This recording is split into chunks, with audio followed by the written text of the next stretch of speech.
Welcome back. The holidays can be a very stressful time with all the direct decorating, baking, traveling. You should try my chocolate chip cookies. They're pretty good. Also shopping, but they can be especially stressful to caregivers who are working through this busy time. So on top of taking care of a loved one, they got all those other things going on. So with us today, we've got Marketing Director Kelsey Schoeneman from Edgewood in Fargo, and also Executive Director Bobby Ham from Sisseton. She drove up this morning. Both of you, thanks so much for being here. Thank you. So let's talk about what you can do to be taking care of yourself as a caregiver during the holidays. Yeah, so we all know that the holidays are stressful for everyone, but sometimes we forget to stop and think about caregivers out there who not only are they working through the hustle and the bustle and the shopping and all the stresses, but they're also taking care of a loved one, and they're going through a lot. So we have some tips for you and tips for the caregivers and their families and loved ones on how they can make the holidays just a little bit easier. Do you want to start us? Yes, the first tip that I have for you today is talk with your families and friends ahead of time and let them know what they can expect when they see mom and dad, because chances are they haven't seen mom and dad for quite a while. Let them know that there's maybe some changes, because preparing ahead of time will prepare them for what to expect when they see mom and dad. Let them know that they might not be able to recognize certain people or certain objects. Planning ahead will help alleviate some of the stress.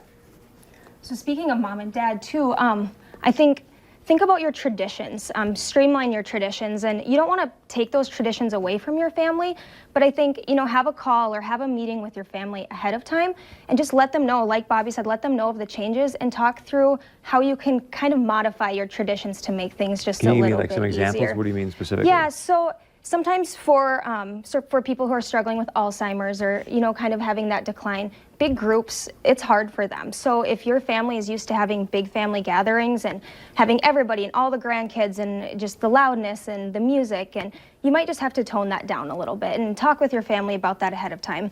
If all of the noise is overwhelming, maybe you just need to have a couple different small gatherings. Just to kind of help out a little bit. Suggestions. What about timing is everything you've mentioned? Yes, timing is everything. Celebrating earlier in the day will help the loved ones who suffer from sundowner syndromes.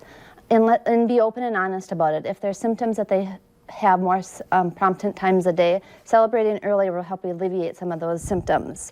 Try to plan things a little different this year to accommodate their needs. What would you say is sundowner syndrome? I haven't heard of that. What is that?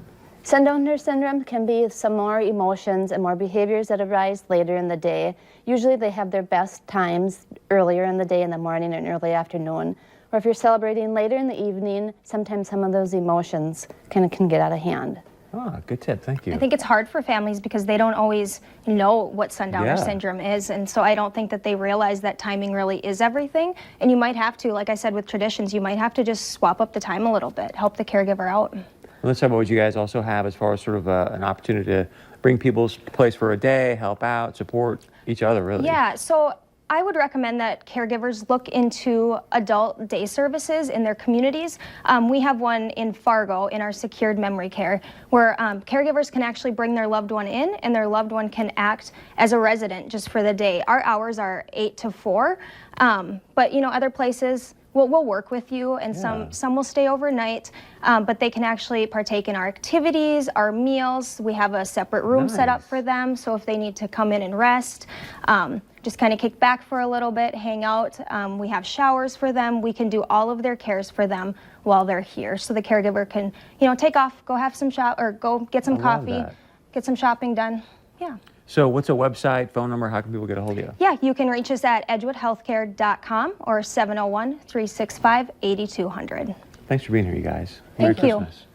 All right, stay with us. We'll be wrapping things up right after this.